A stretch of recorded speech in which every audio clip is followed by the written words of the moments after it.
and welcome. Tonight on For the Record, we are discussing Fiji's roadway to economic recovery. Joining us in studio is a host of panels tonight. The first, of course, President, Suva Retailers Association, Mr. Jitesh Patel. So welcome and thank you for joining us. Thank you. Our second panelist is Dr. Noor Bano, President, Fiji Chamber of Commerce and President, Fiji Women in Business Fiji. Ma'am, thank you for joining us this evening. Thank you. And also joining us is Mr. Sandeep Chauhan, President, Fiji Commerce and Employers Federation. So good evening and thank you for joining us. Thank you. Joining us also remotely is economist Dr. Rohit Kishore. Dr. Kishore, welcome, and it's good to have you with us as well. Thank you so much. Pleasure. So let's start off our discussion on the recent economic revival meeting that was held with key industry stakeholders. This was just a few days ago, and we'd like to start off with you, Dr. Bano. What was the tone of this meeting? Talk to us about some of the key outcomes and some of the things that you sought to discuss, some of the outcomes of this discussion. Okay, thank you for that, Jad. Well, firstly, it was the business community represented by various heads of institutions who were seeking a meeting with the Minister for Trade as well as the Minister for Economy to kind of discuss issues facing business, as well as there was a bit of a focus on how to help SMEs survive this phase. And because, as you know, they are the most vulnerable when it comes to these kinds of situations. And there's a lot of discussion on that. And the other main item was the protocol surrounding business reopening and how limiting they were, so to speak, and how we could tweak them and how different businesses could adjust and make it happen. As you know, because the closure of businesses has been more than a month now. I don't know, it's on to the 5th or 6th week now. And unemployment is a definite outcome of this. And the industry as a whole was concerned about the unemployment and how to control it. And if there were ways out of reducing costs, because everyone's concerned about cost reductions and how to still keep the business and make it work through these hard times. So essentially, and the mood of the meeting was very positive. The ministers were very welcoming. We had Chatham House rules, so everybody was free to talk and share their views quite freely. And we did share quite freely, which was really relief. And so that was the mood. And that wasn't going to the ministers, both of them were listening and were hoping for all of us collectively to come up with some kind of solution. So that was the first meeting, but that was definitely not going to be the last. They have committed to continue to talk to us and help find a solution, refine the thinking on how to get the economy open again. Mr. Chauhan, as someone who's also at this meeting, do you agree? Yeah, totally. I think something that I might also add is the meeting was prior to the cases coming out in Suva Nosori cluster, so a lot of things have changed since then. But when we did go into the meeting, we put on the table realistic issues faced by the businesses. So some businesses which were essential were allowed to open up. Let's take, for example, supermarkets. But a wholesaler or importer who's bringing in the goods that will be sold on the supermarket shelves was not able to open up or operate. So if the containers or the goods are coming into the country and if they can't get onto the supermarket shelf, at that point in time they were getting empty, and I think some of them still are. So it was coming up and having protocols or safe health protocols in place which would allow a lot of businesses to start opening up as well as put goods onto the shelves.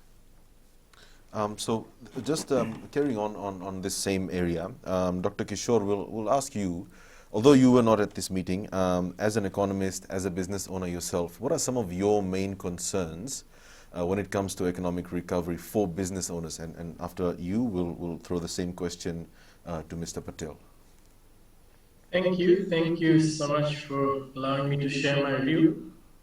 I think this is the learning curve that I sort of dwell on for almost more than 12, 13, 14, 15 months, seeing what's been happening elsewhere, particularly big and better countries, America, UK, and the rest.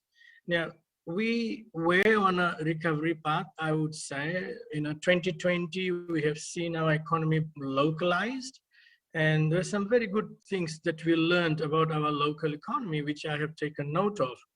But and then I thought 2021 we will even pick and go better. But unfortunately, this thing hit us, so it has kind of set us back where we were, around about Christmas time 2020 and coming into January, so forth. So now we are back to something which we say in terms of economic recovery, the response plan, which is combat COVID-19 plan. That's what we are now, going back to it. We had gotten out of it in last year and kind of, slow recovery, latter half of 2020, but we have been sent back to combat COVID-19 response plan. And I think as Dr. Banu and others have alluded, that was the meeting the ministers are having with the business councils, which is good. So now, first and foremost, we have to keep working around that to make sure that we contain this pandemic. And I think our health people are doing very well. The Ministry of Health is doing very well.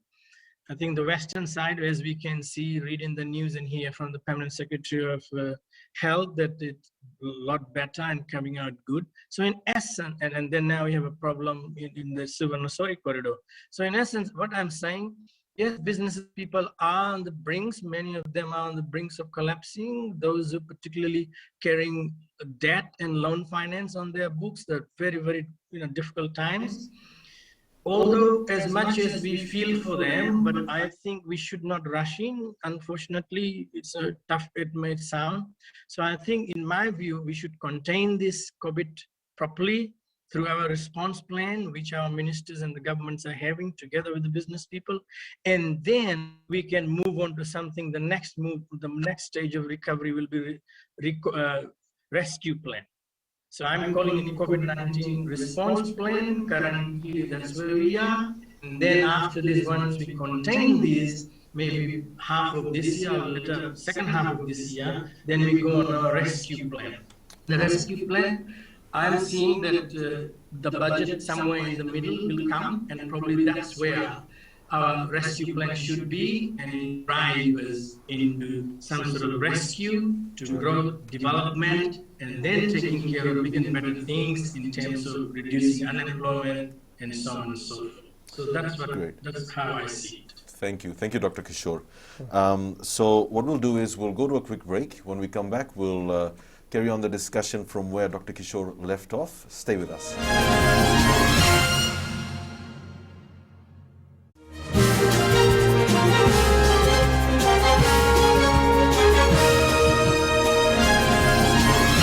Welcome back to the show. We're discussing with our panelists Fiji's pathway to economic recovery. When we left off before the break, we spoke with Dr. Rohit Kishore, an economist, who described the situation for businesses as being on the brink of collapse. So this is the next subject that I'd like to talk about with our panelists. What is the urgency of the matter in helping these businesses recover? We'll start off with Mr. Patel. Would you characterize it in the same way, businesses as being on the brink of collapse? Well, at the moment, we can't say much because how long this thing will go on, that's the important thing. Other than that, what we are seeing at the moment are the expenses that keep building up. Rent expenses, some of the business still paying their staff because they want to retain their staff, and other costs such as mortgage payments and all those things. And this second wave caught most of the businesses by surprise, and we were not prepared for it. Like a lot of importations were already on the way, so we still have to pay for those goods and all those things. So it'll be hard to say the brink of the collapse at this point of time, but as time goes, when the businesses open, and then what we say what the recovery path is like, then only I think the businesses will say that, okay, I can't meet these expenses, and that then I think the issues will start coming up. Dr. Banu? Well, he is quite right. That's people can't think beyond the next month. But at the same time, I mean, what we also have is a large number of businesses in the smaller category. Right. And they employ a lot of people. For them, it's a case of maybe the end of the road already, because they don't have much reserves to fall back on. The slightly larger businesses have a bit of reserve, have the negotiating ability, have the sway with the financiers, the different stakeholders, the creditors, the investors to say, okay, can we buy some time, right? To be able to just just wait, give us 3 months to get back on track. But for those smaller ones, they don't have that at all. They don't have that kind of assistance. This is the issue here, you know. And they employ a lot of people. And that's a worry for them, really. So when it comes to, finding, good solutions for businesses, which areas do you think there should be, or which types of businesses should the most focus and the most assistance be targeted towards? For the smaller ones, and these are like, of course, you're aware that last year, Sandeep and I were involved as well in this. We were helping the loan assessments for the very small businesses, like the small, medium, micro, they were calling it at the time. And the government was giving very soft loans at very minimal interest rates. See, for instance, those ones, there were about 7,000 applications processed at the time. Out of the 9,000, 7,000 have been given certain assistance to create business, to get into business, and to start up. Those ones, I mean, when you look at it now, this is the point I made the other day as well. They don't have a chance. So but we're going even beyond that. That was businesses up to turnover of 1.2 million annually.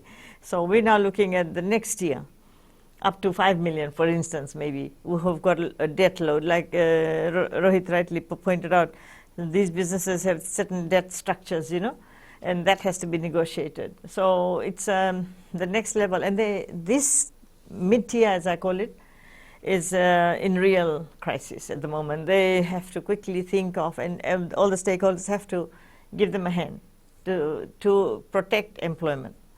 We went there, the Chamber of Commerce and Women in Business, of course, we went there at the meeting too with the agenda of protecting employment.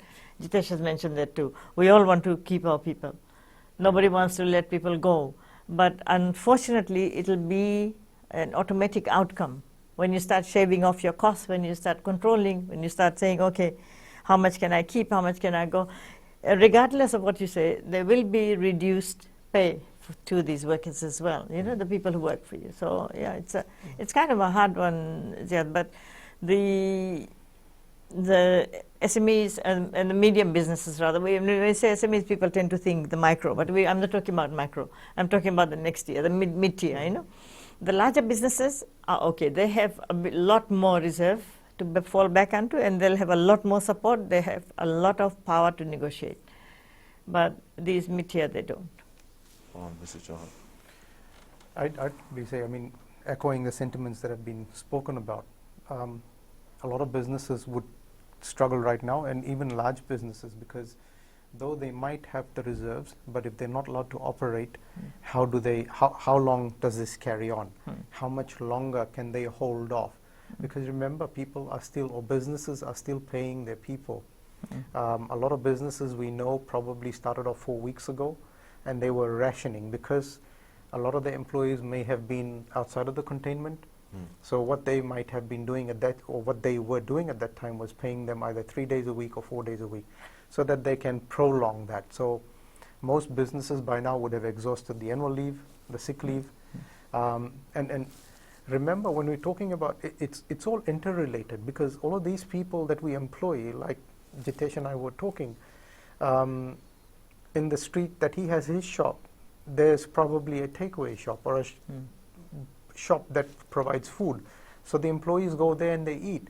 So if there aren't people around, a lot of these businesses are being affected, and it's just a vicious cycle that is going on. So for us, I think we're probably advocating that within the safe protocols, we would want some sort of activity to start happening, businesses to start opening up, so that people can be put into employment and they start earning a livelihood. Let's go back a bit further, and people that are gardeners, people who do the lawns and things like that, if they're not allowed to work, how will they feed their family? Yeah. So it's all these repercussions that are coming in. At the end of the day, like we have been saying and we are asking that the protocols that have been put forward, most of them are workable. And like if we operate all at 50%, I think the employment can start being generated as well, like 50% capacity and all those Yeah. things. Yeah, because supermarkets, if we see, we are not just because they're the only business that open at the moment. Right. The numbers are high over there as well. Yeah. But in the businesses, I think most of the retailers and other businesses are ready to operate at 50% capacity of customers and that. Yeah. And that will be a flow-on effect to other businesses.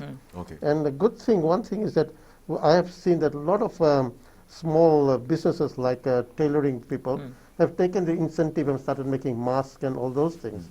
And that's a good thing to see as well. They're not just sitting and waiting at home for, things to open up. And that was a good thing to see that people are now waking up and saying, okay, I have to do something to get some income. Yeah. Okay. Yeah. So we'll go to a very short break. We'll carry on this subject when we come back in our next segment. So stay with us for that.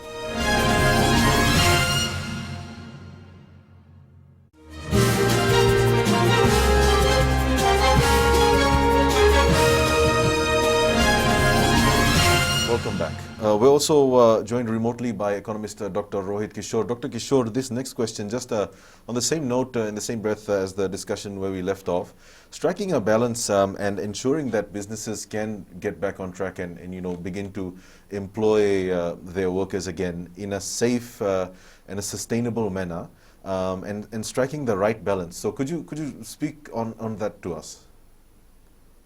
Yes, I mean, I had the conversation of the panels, my colleagues there before. I mean, yeah, as Dr. Banu is saying, it is a difficult one. You know, damn if you do, damn if you don't, for example, kind of situation. But again, as I said, as I started learning from seeing other countries, what's been happening most of in 2020, bigger and better countries, we got to be very, very careful. I know it is very hard for the businesses to be closed. I mean, I have a small hotel which is closed for so long. I mean, I think it's too long, and $0 coming in and the expenses are still there.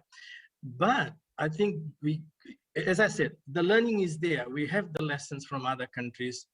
The last thing we want to do is, which will make the matters worse, is to open up, and then see these cases increasing again.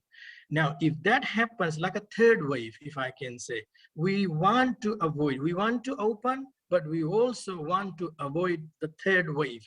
If that happens, then perhaps we'll, worse situation. So that's, you're talking about the balance, that's what we have to see. And, as I said, I'm a small business person myself, and I'm sustaining it as much as I can. And I have people, I can't let them go. If I let them go, then what will they eat? I mean, these people are, $4 or $5 an hour kind of people, and they don't have much savings. So we are in a very, very vulnerable situation. But end of the day, I think we have to make some hard decisions. In hard times, we have to make hard decisions. I know businesses will be pushing to open, but I think the government and the people in authority have to really be careful, do the homework, do the research well. We don't want a third wave. So maybe waiting a little bit will pay us off in long run, rather than sort of going like a half-baked way and then regretting again when these cases start to increase.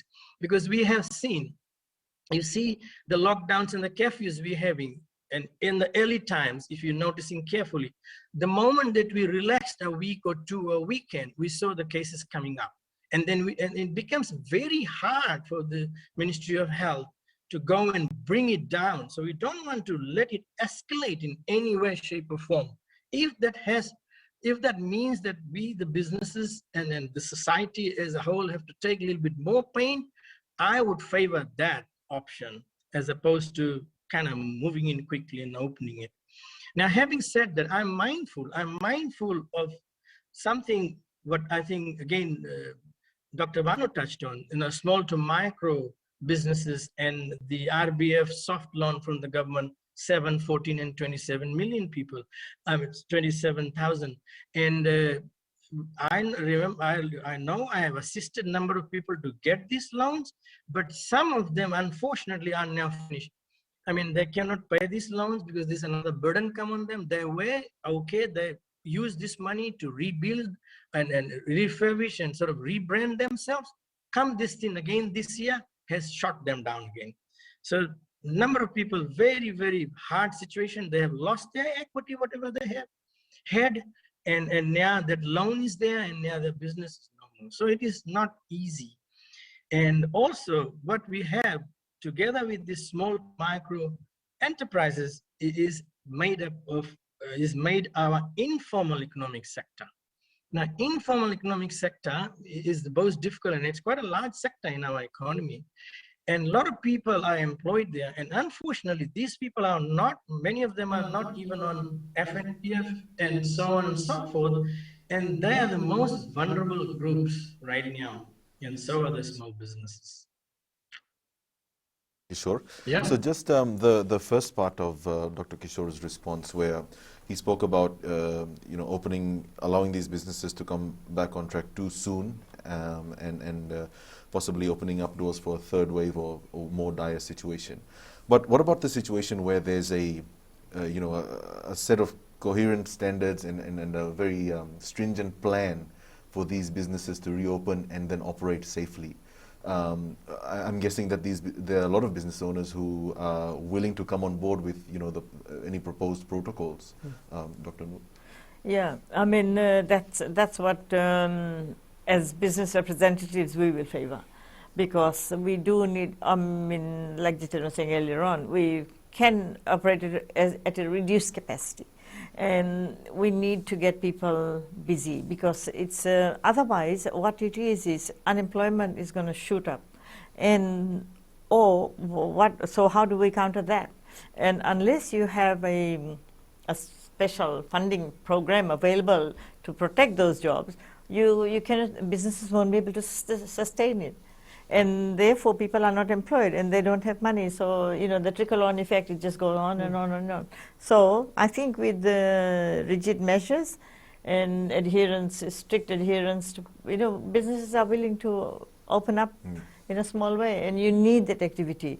Mind you, believe me also, there's a lot of social problems associated with not getting out and doing something. Especially women are most vulnerable in this, as we've seen. Domestic violence is on the rise again. And they need to just be able to earn some money, Mr. Patel, what are you would like hearing? to add on it, yeah. Like we are saying that we have seen the regulation that has been released by Ministry of Commerce that we have to meet to open up the businesses. Most of our businesses or our members are ready to adhere to it and work with it. There are few, 2 or 3 touchy ones that we are already working on. So by getting workers back to work, we will be helping a lot of NGOs, because like right now NGOs are working on it. The government is trying its best to give food packs and the $90 payment schemes and all those things. So these are the same people who are getting it. So if half of them come to work, or most of them start working, the less burden on the government sector as well as to the NGOs and the private sector.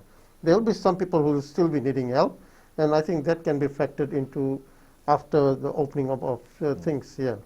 But good part is that the government is trying to help, but what we think is like opening of the businesses, coming back to normalcy. So we'll carry on the discussion when we come back from a short break. And when we do come back, we'll discuss the role of banks and the role that banks play in our pathway to economic recovery. Stay with us.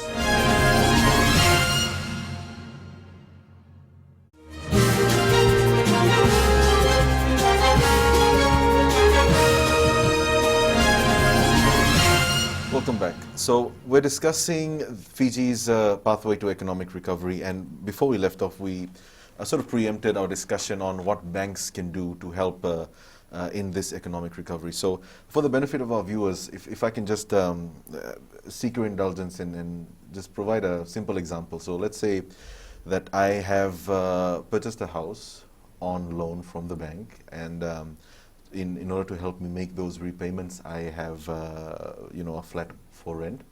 Now, because of this situation, my tenant has lost his job, or is not going to work, he's not earning, so he can't make his rental payments. But I'm still forced, as a landlord, to put pressure on him, because I'm also making my mortgage repayments to the bank. So unless the bank makes a concession for me, or gives me some sort of an interest holiday or something, or any sort of concession, we will, be forced to remain in that situation where it's sort of like a deadlock. And recently, just earlier this week, when FBC News spoke to the Minister of Economy, he was very succinct and outright, and he was very clear in saying that the government cannot force the hand of the banks to make any concessions or, reduce interest rates and so forth. So let's talk about, I want this discussion to be about what the banks can do and what they can be made to do. We'll start off with you, Mr. Chan. Okay, just before I answer that one, just the earlier question where we had, in terms of the businesses, where some of the businesses can meet the protocols that are set, and if they're allowed to operate, then that would make it a whole lot more easier, in terms of having people back at work and having the economy flowing. And it probably leads on to the question about rent payable and things like that. At the moment, it's like dead stop. They're sitting at home, they can't get paid, or getting paid probably 2 days a week, 3 days a week, and and then they have to decide, do I pay my mortgage, or do I pay my rent, or do I have food to eat? What is my priority? But if you allow to open them up in a sustained way with the protocols in place, then at least you've got some sectors of the economy operating and sustaining others. Coming back to the question on banks, I think, look, a lot of business houses as well as people will need to sit down with the banks and say, what are my obligations? How can I sustain this? Where do we go from here now? And it'll have to be honest decisions and discussions. And in the same breath, I'll add, there'll have to be sacrifices. If our people are spending money on top-ups and things like that, then they may need to curtail some of that as well. So people will need to be realistic, businesses will need to be realistic, and then sit down and say, this is going to be the way forward now. So some of the hard decisions will need to be taken and spoken of as well. Dr. Kishore, you've always been very vocal on the role of banks and the role that they play in all of this. So same question to you. What can they do and what can they be made to do, and what's your take on this? Yes, thank you. I've said it a number of times. And, the economy, the way economies run is largely run with, fiscal and monetary policies. And the owners of the fiscal policy is the government. And you see the government and other government associated stakeholders, for example, EFL, Water Authority, and the rest, even the councils and so on and so forth. Everything, everybody, all the stakeholders, including the government, I have seen they have done a lot. Right, starting from March 2020, when the first case was identified. From that time, through the fiscal side of things, and also this associate government, semi-bodies, they have done a lot. The banks on the monetary side, although the Reserve Bank, I must say, has done a great deal, it has reduced the overnight borrowing rate, and also it has given soft loan and a lot of other sort of rescue plans to small businesses in particularly, and so on and so forth. But the commercial banks, I haven't seen much coming from commercial banks. The only thing commercial banks have done so far, they have extended or restructured the loans. Now, this restructuring the loan, perhaps it worked for many, not for many, for some maybe, last year, 2020. Now, it is coming to a point where it's kind of saturated, finished. You cannot go beyond it. How long are you going to defer your loan and not make payments, because your loan is ballooning, increasing rather than going down? And that worries the owners. If you're an owner and a business owner and you see your loan increasing as opposed to decreasing, as it is, it's very hard to reduce loans. We all know that. And this is a big problem. So I think the banks have room, they have the capacity, they have more capacity. The monetary side of things have more capacity, no doubt, than the fiscal space that we have. And I think they should come in, at least with something. They have fees and charges, they have interest rates. I think they should look at it. Although we cannot, yes, government rightfully cannot regulate them in any way, but I think its onus is on them. They should come in partnership with the businesses, particularly small and vulnerable businesses, and assist them in some real way, some sort of real way rather than deferring and restructuring loans, which many of us were hoping, and the banks were hoping, that people will start paying in 2021, but the situations kind of double up, and that's the problem. So I would call upon them to relook at it and come up with some plan, to some degree, whatever little help they come in a real way in terms of interest rate cut, and also looking at the fees and charges that they have. Thank you, Dr. Kishore. To you, Dr. Bano. So, besides one, all of the banks that we have operating in Fiji, they are multinationals. They have historically, ever since they've been operating, they've been making huge profit margins, sometimes more so than they make in the countries which they largely operate. So, if they are in a financial position to make such concessions or to give interest holidays or help out businesses, homeowners, if they can do this, why aren't they doing it? Well, you see, as Rohit mentioned, everybody else, they have their own business, right? They are dictated to by the shareholders, and the models are set offshore. They're foreign-owned banks, and they have to adhere to their guidelines of lending, their assessment criteria, and so on and so forth. But having said that, and because they're in a more stronger position than other businesses, they're a business, understood, and nobody can force any business to do what they want, what they would ideally like them to do.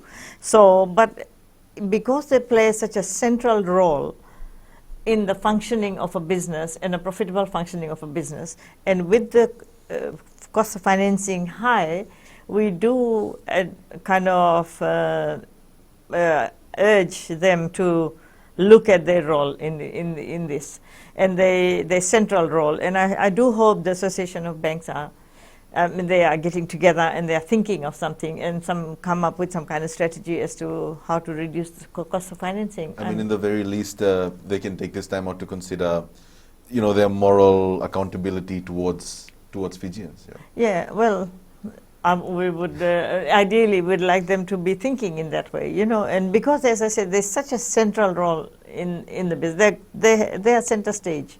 Without financing, no business can operate. Without financing, no home loan can be serviced. Mind you, having said all that, but I do hope they're all listening, and I do hope they get together and come up with some kind of revised or financial plan for particularly the SMEs, and so for their long-term sustainability and growth, And having said that, they are, what's missing in the system is long-term financing. I know one of the banks is offering long-term financing beyond 20 years, and that'll be a good outcome as well if the others can do the same at a reduced cost of finance, and that'll be a huge relief. It'll provide a lot of relief for the survival and sustainability of some business. I'm just talking about in terms of what they can be made to do. If not the government, can the Reserve Bank of Fiji, maybe the governor of the Reserve Bank of Fiji, direct the banks to reduce interest rates? I don't know whether he has the power or mandate to do that. In a free economy like ours, but I strongly believe that we can still sit around a table and come to a consensus. And remember, these avenues or mechanisms that we are looking at are only short-term, temporary. Yes. I mean, let's get over this phase. Perhaps 12 months, 18 months, or 24 months at the most, sort of thing. And let's revisit it. I mean, even if we were to do it in phases of 6 months, let's start off somewhere. Let's get the economy. Let's give it a jump start, if I can call it that. And get it up and running rather than letting it die. Yeah. So what happened last year. I'm very much with the discussion that's going on, and the tone is going. So last year when it happened, when COVID hit us, and we immediately, as employers, for all our people, everyone who's got home loans and mortgages, we wrote to the banks, and they were very good. They immediately came on board, and they immediately gave a 6 month of relief for most of them.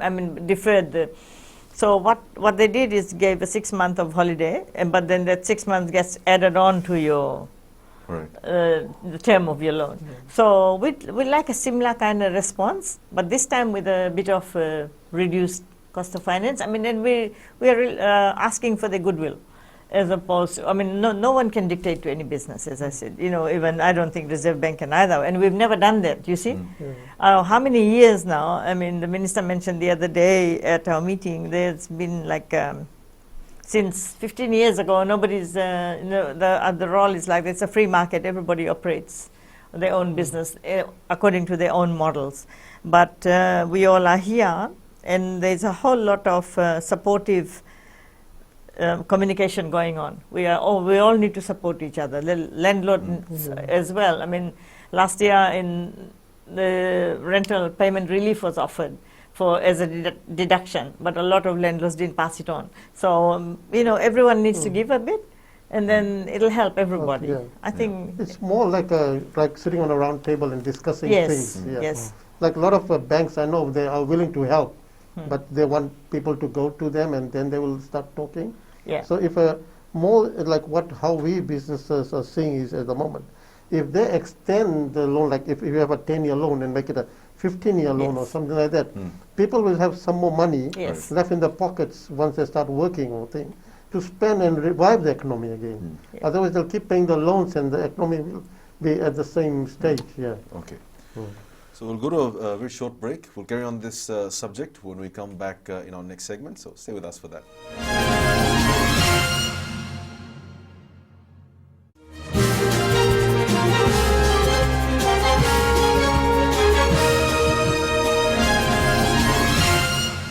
Thank you, Mr. Patel. Dr. Kishore, would you like to add on to some of the points raised by our panelists? Yes, please. Yes. I mean, like we talked about, of course, bank is business like other businesses. And we talked about businesses doing business. And if you look at what's bank's business? Bank's business is giving out loans. And at the moment, their loanable fund, in terms of liquidity, is there sitting with them. So do they want to do a business or not?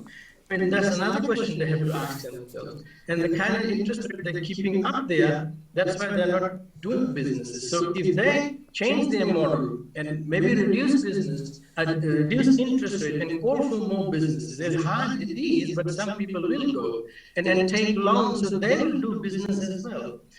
And that's one point that I see. And the other one that I see, if we talked about their shareholders, these are international banks, but what really, I got this on my sort of my head for a long time.